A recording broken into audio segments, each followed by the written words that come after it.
All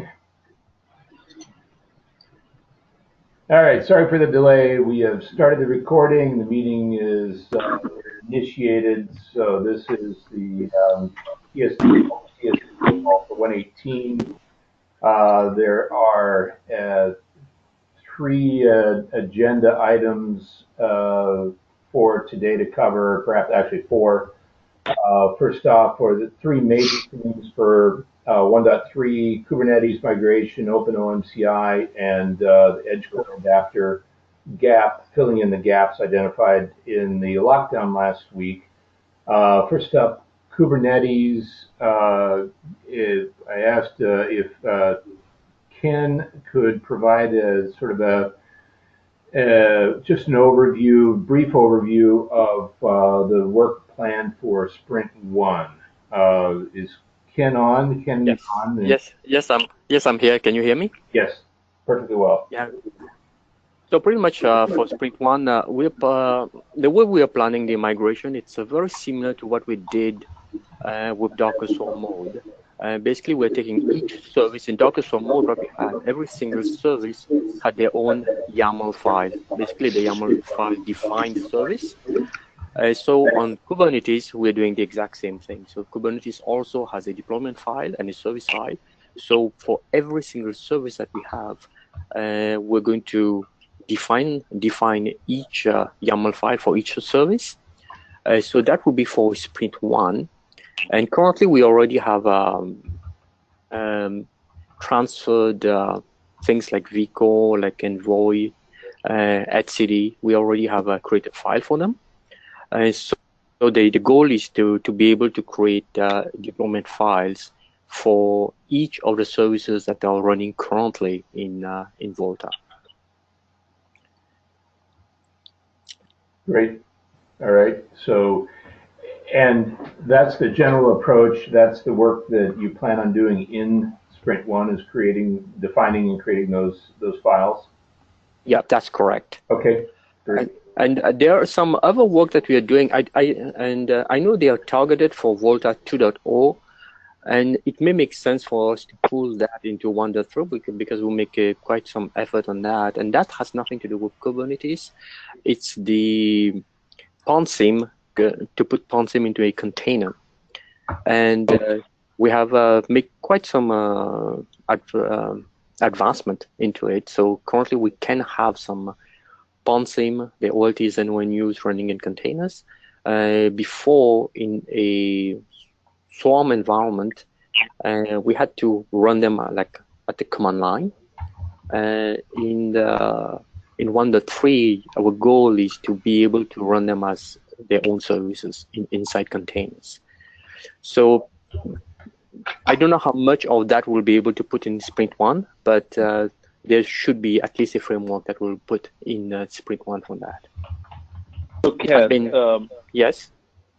During the lockdown, I think in several occasions was if all the adapters need to be in the container mode all at the same time. But is that because it's a Ponsim, you can just separate Ponsim out as a container while the other containers just stay on the core? Yeah, that's correct. Like the difference between Ponsim and Ponsim adapters. The Ponsim adapters remain in the core, like all the other adapters. So this Ponsim really is a representation of the OLTs and ONUs.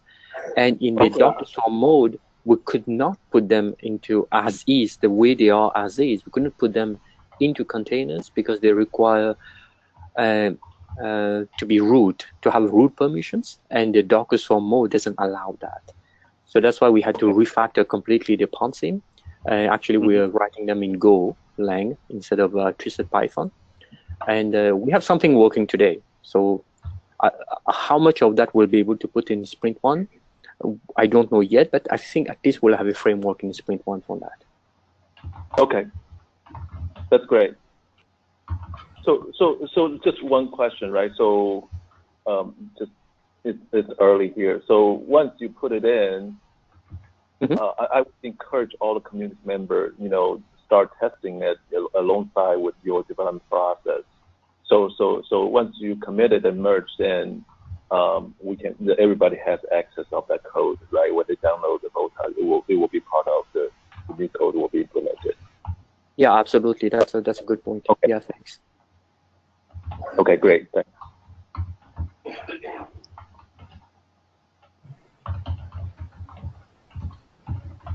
Great. All right. Anything else? Kubernetes, PONSIM migration. Thanks, Ken. Any questions? You're welcome. All right. Next up was the Open OMCI overview, and putting Chip on the spot a little bit.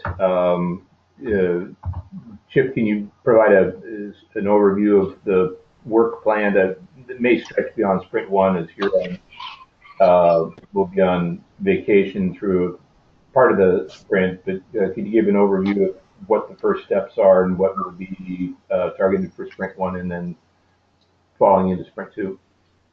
Okay, yeah, what I was looking at to provide prior to Sprint 1, since I'll be gone the first week on vacation, I'll go ahead and check into the Adtran ONU some the latest base classes for the OMCI communications channel and also the ME frame class that I use to help simplify both frame creation and also to do transmits and receives and handle autonomous messages.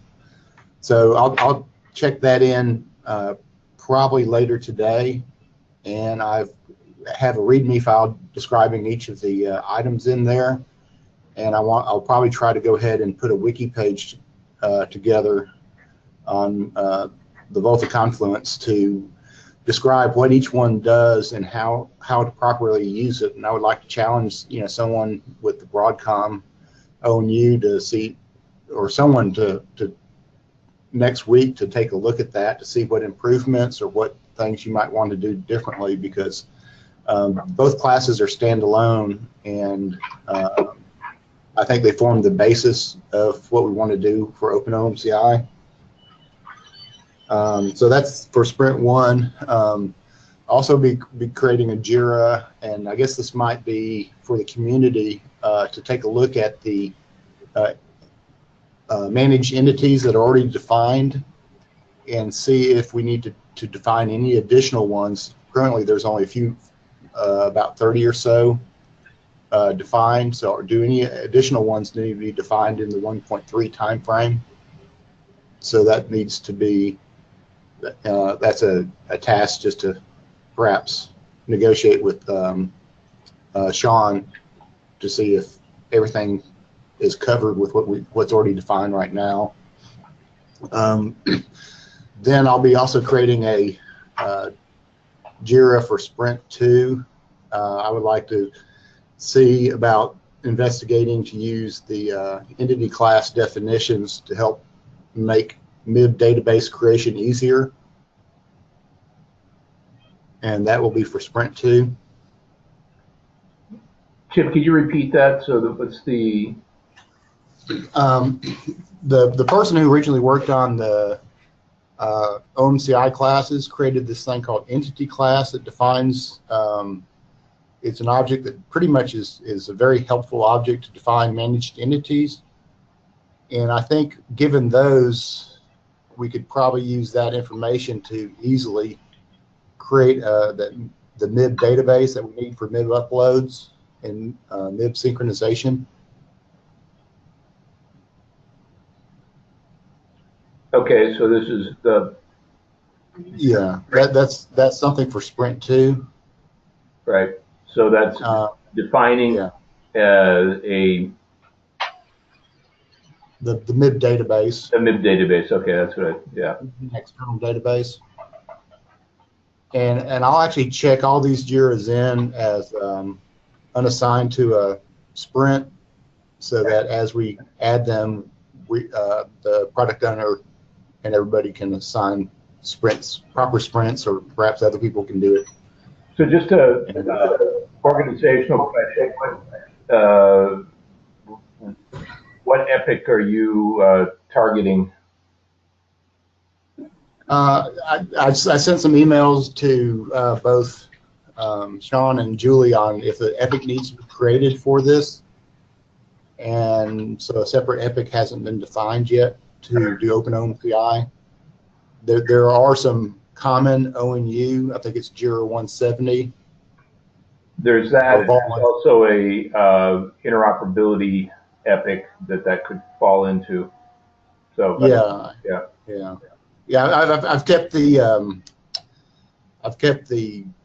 epics cleared, so we can adjust those as for the ones I've already created. I submitted a couple bug reports also that need to be fixed ahead of time also.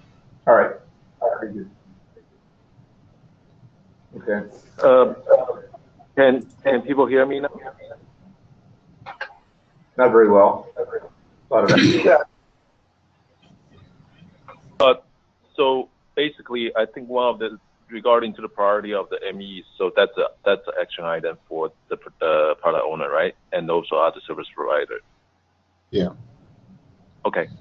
And so I think I think we discussed during the lockdown that the key goal was to try to create an OpenOMCI implementation that could do MIB uploads and MIB synchronization capabilities for OMCI, and to provide at least a simple service, such as the data service for that we do most of our VOLTHA demos in. And then any alarm or others would be stretch goals, if that's correct. That's what I took out of everything. I think it is correct, but the alarm may also be included, maybe some very, very basic alarm information. So if that's any, I'm going back to the recording also to verify those, and I'll jot down the summary. But definitely, it's just for we targeted the basic high-speed internet service. Yeah. And that's about everything. So. Okay. Sean, any other questions or comments on OMCI? I'll clean the notes up in the minutes after the call. No, I think this is great. One thing is, even though OpenOMCI is you start with the AT&T specification, again, the goal is we create a framework, and then we can use other higher level mechanism to adapt other service providers, the OpenOMCI spec. So I think the effort is not just for AT&T, even though AT&T made the request to be included in the 1.3, but I think the framework need to be flexible and also adaptable. So, but at the same time, we don't change the direction of what the VOLTHA, the hardware abstraction layer is about. So I think these are the guidance we established last week during the lockdown. So I will try to follow on that one, and I encourage everybody on the team is also following that guiding rule. But again, I think in order to deliver 1.3, it's not just Chip's effort. It would definitely require everybody's engagement. Chip, also on I think the bullet number 1, you mentioned about the broadband Broadcom adapter. Are you saying you're asking people to rewrite adapter based on some of the proposal you have, or can you restate that part about the existing ONU adapter for the Broadcom reference? Yeah, I mean, part of, I want to get some feedback on both the communication channel class and the ME frame class. And our adapter pretty much started from the Broadcom sample with how it did everything with the cube where it reads from. and we ran into issues, with both timeouts and autonomous messages, and that's where this came from. So I tried to keep it very simple, but our code has the old way of calling things that pretty much all the adapters use, with that code commented out, and then the newer way to do it. And if someone could just sit down and critique and make suggestions, I think we'd have a better design. And the one thing I am trying to do is keep the number of interfaces to a minimum, so that if we decide to place this in its own container, it might be a whole lot simpler to implement. So so just need some forward-looking information and ideas. Okay. I think one thing is sorry for the echo. I do believe we don't have much comment regarding to your proposal regarding to the ME frame and the OMCC channel. I may be wrong, but I think the comment I can think about was, maybe the ME frame can also include some of the actions, for example, like set. Is that correct? Yes. Yeah, it's greatly simplifies writing, creating frames. So, right. For different MEs. Yeah, I think I didn't hear any other objection regarding to the proposed ME frame. So I think that's I would take it as there's no objection. So other than just they maybe include some of the action functionality into it. So I think if people want to have any, if there's no comment, the framework will be determined and then going forward. So I really rely on the community's comment to make sure we again allow the VOLTHA to present a more service provider friendly framework for all the OMCI interoperability that also involve with ONU and OT interoperability. So please, while the chip is away, let's do some homework on this aspect. And one other thing, I'll try, if I don't know if I'll get time, but I'll probably send out a VOLTHA Discuss email, because currently the Broadcom ONU is tightly coupled with the EdgeCore adapter, and using the OMCI communication channel, you can decouple.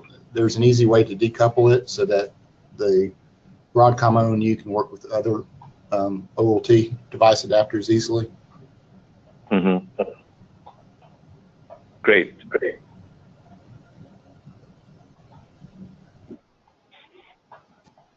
Any comments from the community?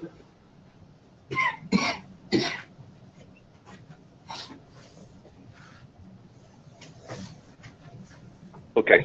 Thanks, Chip. Next item is the EdgeCore adapter gap analysis that was our follow-up to the discussion from last week. Sean, we had a meeting yesterday with Kim and Sean Missing. I don't know that either of them are on the call this morning. I know that Kim had a conflict.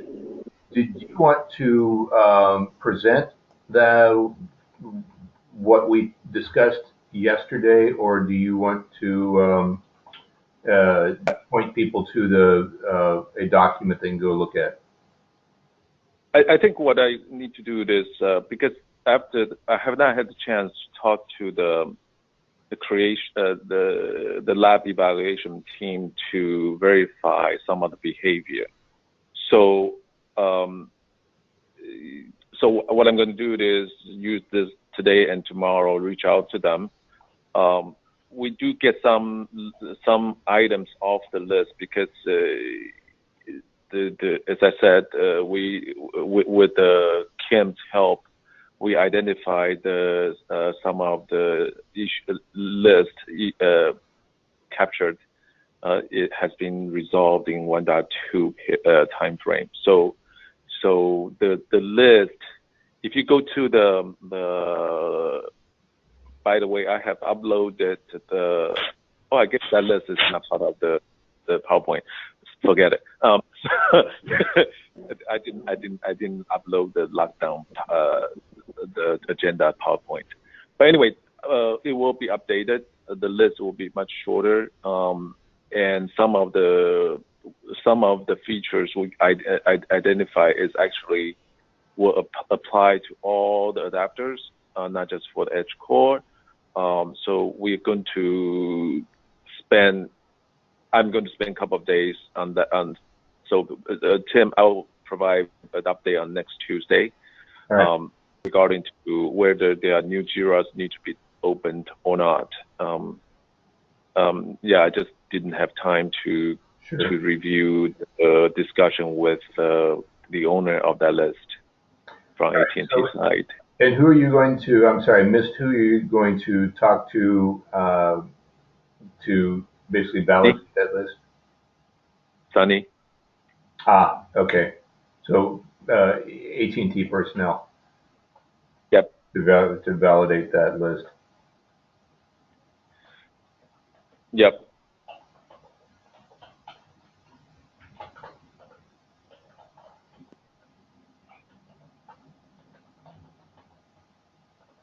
Great. Okay. And then next step is by next Tuesday for next Tuesday's call, you should have that. Correct. And one thing, I think Kim is not here, and I don't believe we mentioned this during the Tuesday call, and Sean is here, but I'll speak for this task regarding to the device manager portion of the work being developed by the CalSoft. So the community now, headed by Kim, is actively engaged with Edge Core. Edge Core, their software team is planning to allocate some resources to get that work salvaged, so we can utilize whatever has been developed, so the contribution will not be wasted. So I think that's a progress in the good direction. We believe, the Edge Core have much better understanding regarding to the hardware management portion than anybody else. So this is way beyond the bow, right? So I'm very pleased the Edge Core again will step up to work with the community to get that Big Fish device management utilizing Big Fish to be completed. Regarding to the timeline, I still hoping everything will be done by 1.3 timeline. I believe the device manager feature will be required or as a preferable by other service providers too. So I'll join the discussion with Kim and talk to the Edge Core and get that run through. Hi, Sean. I just joined a few minutes ago, so yeah. Hi, Cam.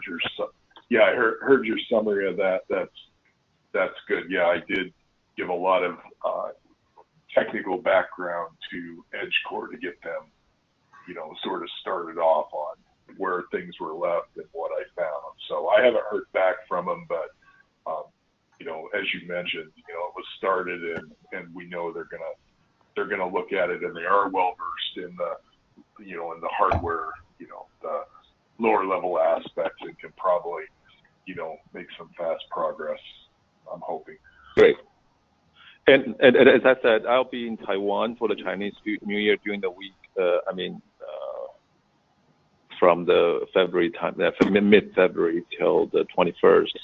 I'll see what I can visit on site, and then I do believe the software engineer mostly is in Taiwan. So I'll visit them also. Kim, do you want to come? I heard nobody should go to China or Taiwan during Golden Week or Chinese New Year. No, Taiwan is a little bit better. Not like China. The traffic is bad, not as bad. So you could go. You send us a report. Yes, I will. Yeah. I'm sorry. Tim, is that okay? So Kim, what I was saying, I would take our discussion yesterday, and back to Sunny. I'll give them better understanding and then clarification.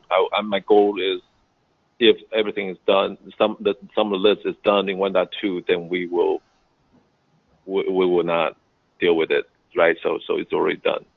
So I'll provide update on Tuesday after I talk to Sunny. Great. All right. Anything else on this topic? Questions?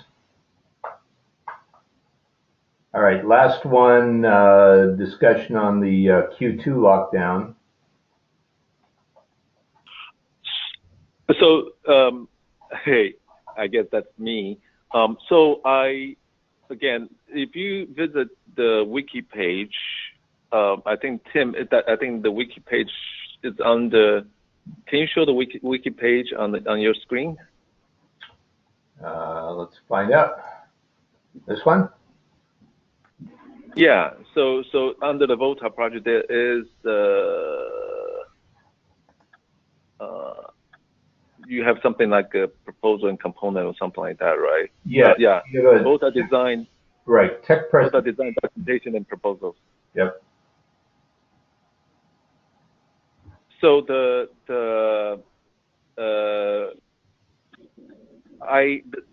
from the file name, I would suggest people look into the file called agenda first, and then from the agenda sort of put the discussion in the blocks, like so the file name of these presentation. By the way, thanks to Sergio, the Srisha, and Sean, and Kim, and Andy, and Chip, and Tom for providing the slides.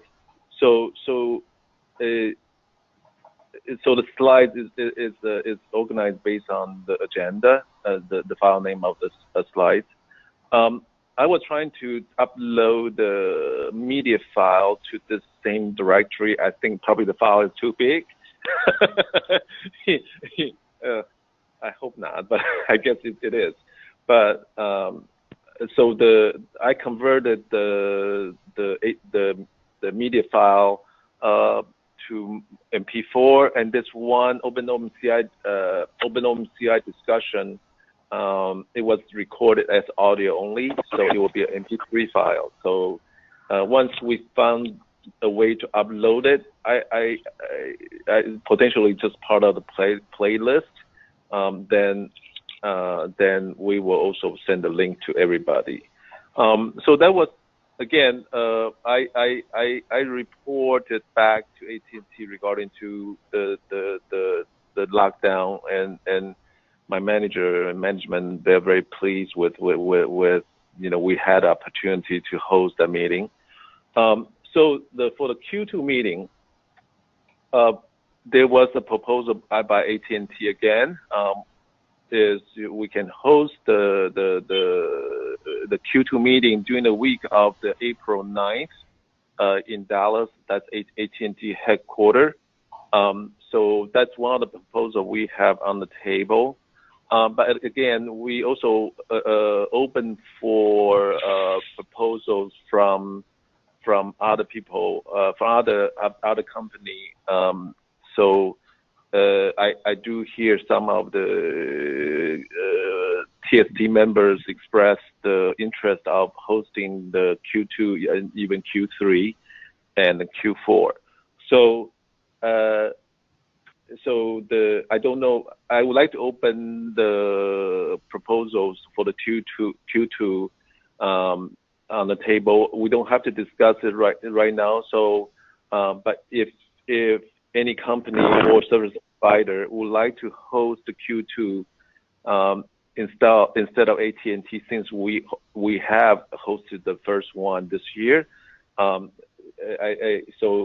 in that case, maybe send the request to send the email to me, and then maybe we can share with the community later on Tuesday, and then we can determine where will be the who will be the host and where the location will be.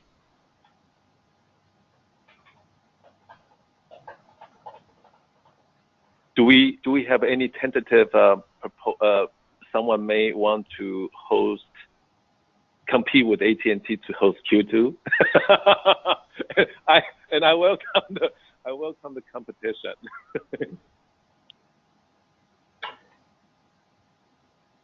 Okay. Hey Sean, this is Manuel. Can you hear me? Yes, I can. Yeah. So actually, we won't compete. We won't try to compete on that part. We want to collaborate, right?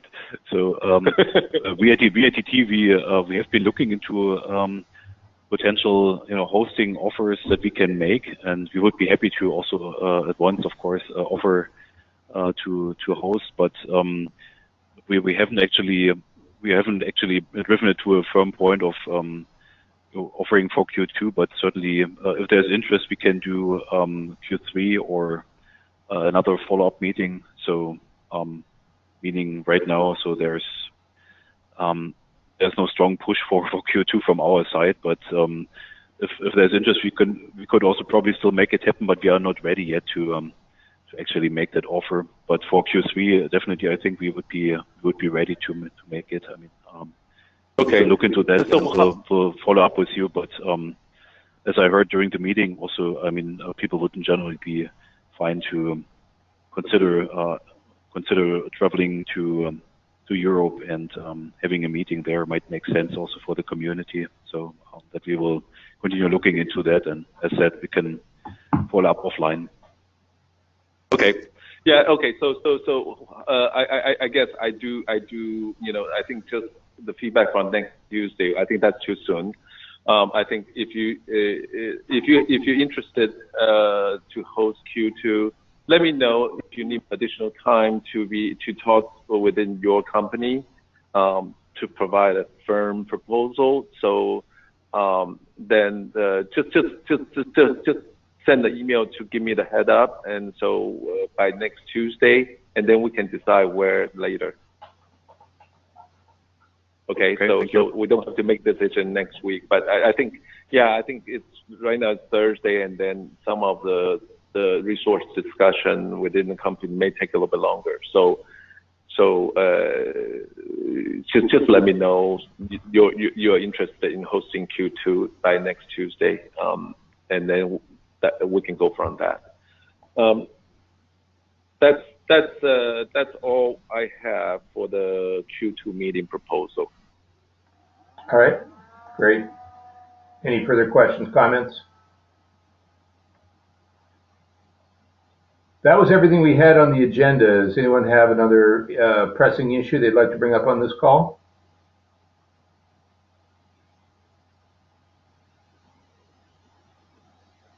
Sounds like the answer is no. So with that, we will conclude the meeting. I'll stop the recording and post the minutes and upload the recording to the wiki site later today.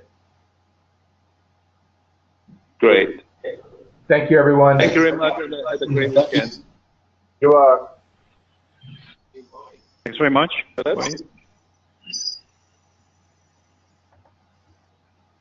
Okay. Bye. Goodbye.